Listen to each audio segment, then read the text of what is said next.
Om Swastiastu kembali bersama saya dalam pembahasan agama menjadi alat untuk kekuasaan bagian kedua. Mudah diatur dan terpecah belah, buah dari dogma yang kaku. Ketika mekanisme legitimasi sakral, janji imbalan surgawi, dan ancaman neraka telah tertanam dengan baik, maka lahirlah masa yang mudah dikondisikan. Para pengikut akan bergerak serempak mengikuti perintah pemimpin agama, karena perintah itu dibungkus dengan narasi kehendak ilahi. Namun, ironisnya, mekanisme yang sama ini juga menjadi sumber perpecahan yang paling ampuh. Sejarah mencatat bagaimana kolonialisme Belanda di Indonesia, misalnya, secara sistematis menggunakan strategi divide et impera dengan mengeksploitasi identitas etnis dan agama untuk melanggengkan kekuasaan.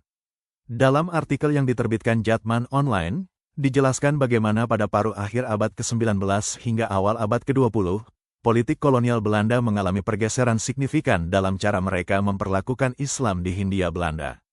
Dari pendekatan militeristik yang represif pada era Perang Diponegoro, Perang Paderi, dan Perang Aceh, kolonialisme Belanda kemudian mempraktikkan strategi yang lebih halus namun sistematis, memecah belah otoritas keagamaan, membedakan antara Islam spiritual dan Islam politik, serta menciptakan kelas elit keagamaan baru yang loyal kepada pemerintah kolonial. Snoek Hurgronje, seorang orientalis Belanda yang menjadi penasihat utama pemerintah kolonial untuk urusan Islam, secara eksplisit menyarankan agar pemerintah mengakomodasi para imigran Hadrami yang moderat dan non-politik untuk mengimbangi arus Islam anti-kolonial yang berkembang di lingkungan pesantren dan tarekat.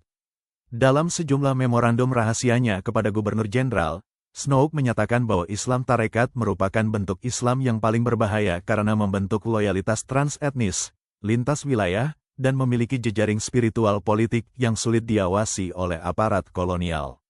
Sementara itu, para imigran Hadrami yang sengaja didatangkan dari Yaman dianggap lebih mudah diarahkan, karena struktur sosial mereka yang aristokratik dan relasi historis mereka dengan otoritas kolonial di Timur Tengah. Mereka kemudian diposisikan secara strategis di kota-kota besar seperti Batavia, Semarang, Surabaya, Makassar, hingga Pontianak. Mereka diberi akses pada lembaga pendidikan, percetakan, masjid, dan media keagamaan. Perlahan namun pasti, terbentuklah komunitas elit Islam baru, sebuah kelas yang mulai menjauh dari denyut spiritual tarekat. Mereka tidak lagi bicara tentang jihad batin kolektif atau perjuangan sufistik politik, sebagaimana diwariskan oleh Qadiriyah, Syatariyah, dan Naqsyabandiyah. Sebaliknya, corak keislaman yang mereka bangun adalah tekstual skriptural, yakni berbicara hukum tanpa ruh, etika personal tanpa visi sosial, fikih tanpa perlawanan. Strategi ini bekerja dengan sangat baik karena agama menciptakan batas tegas antara kelompok kita, yang selamat, dan kelompok mereka, yang sesat.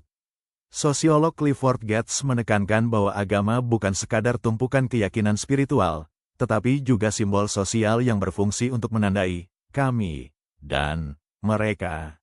Ketika simbol suci ini diintervensi oleh kepentingan politik atau kekuasaan, ia seketika berubah menjadi garis batas yang membelah masyarakat. Politik berhasil menciptakan narasi biner, seolah hanya ada kelompok yang membela agama dan kelompok yang dituduh sebagai musuhnya.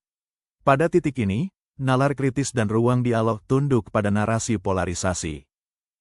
Antara alat penindas dan alat perlawanan, dialektika agama dan kekuasaan.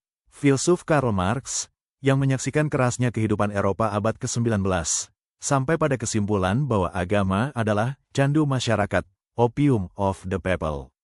Ia melihat bagaimana para pemuka agama pada masa itu cenderung memilih untuk melayani kepentingan kaum bangsawan dan pemilik modal, menyuruh para budak dan buruh untuk tetap taat dan patuh kepada tuan mereka dengan iming-iming kehidupan surgawi di akhirat.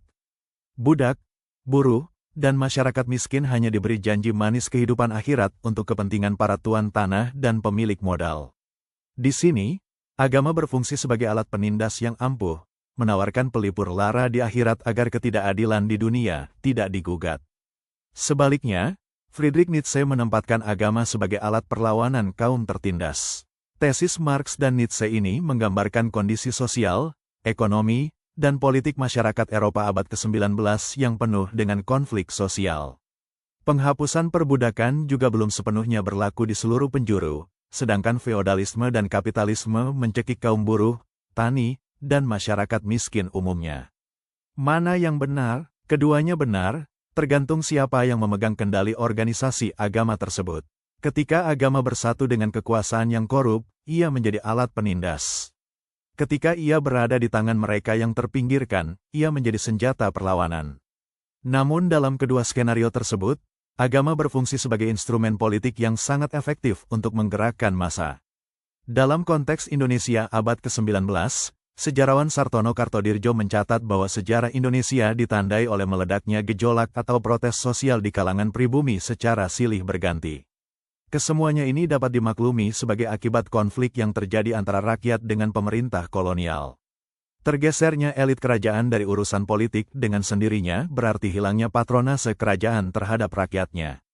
Elit-elit kerajaan sudah kehilangan otoritasnya dalam bidang politik dan administrasi karena sudah digantikan oleh pemerintah kolonial dan juga elit daerah yang menjadi tangan panjang kolonial. Oleh karena itu wajar apabila rakyat kemudian mencari perlindungan kepada tokoh-tokoh karismatik di luar elit kerajaan ini, di antara mereka ini adalah para kiai dan ulama. Munculnya kepemimpinan ulama kelihatannya sebagai suatu alternatif yang tepat, karena ulama sebagai elit keagamaan biasanya dekat dengan rakyat dan punya karisma sebagai pemimpin umat. Salah satu contohnya adalah K.H. Ahmad Rifai yang hidup antara tahun-tahun 1786 sampai tahun 1870. Di daerah Kalisalak, Kedung Wuni, Pekalongan. Beliau merupakan sosok yang menggambarkan perlawanan rakyat terhadap pemerintah kolonial melalui ajaran-ajaran teologinya. Ini menunjukkan bahwa agama dapat menjadi sumber perlawanan ketika institusi-institusi politik tradisional telah kehilangan legitimasinya di mata rakyat. Agama dan negara, pergulatan paradigma yang tak pernah usai.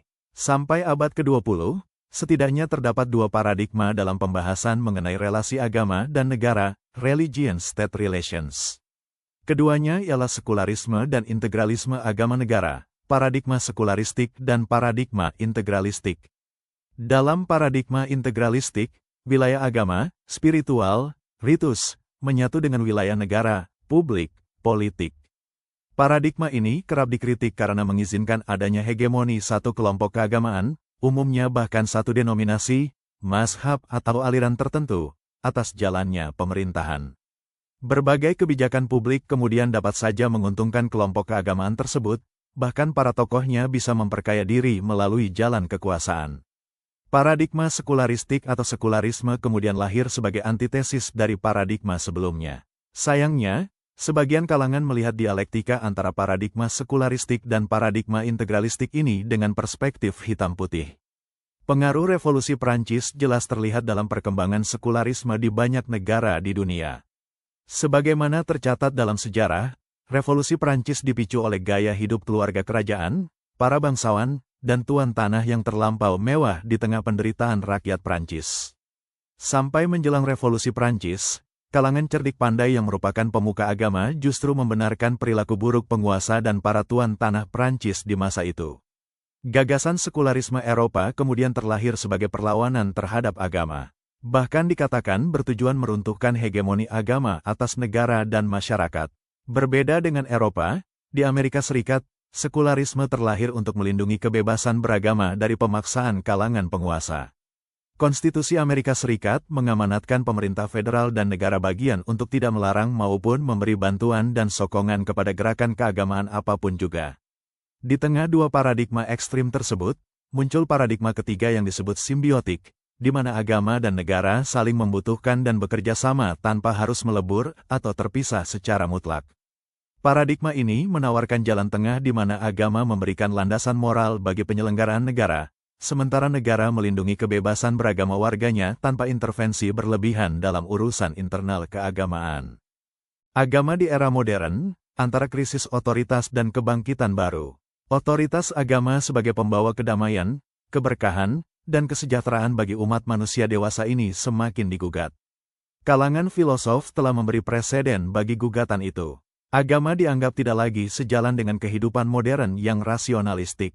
Pandangan skeptis terhadap agama terus berkembang mengikuti mainstream modernitas.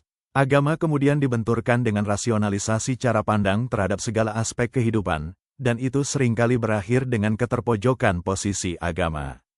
Pada tataran filosofis, Gugatan terhadap agama terjadi karena agama terkikis sedikit demi sedikit pijakan argumentatifnya oleh serbuan rasionalisme modern.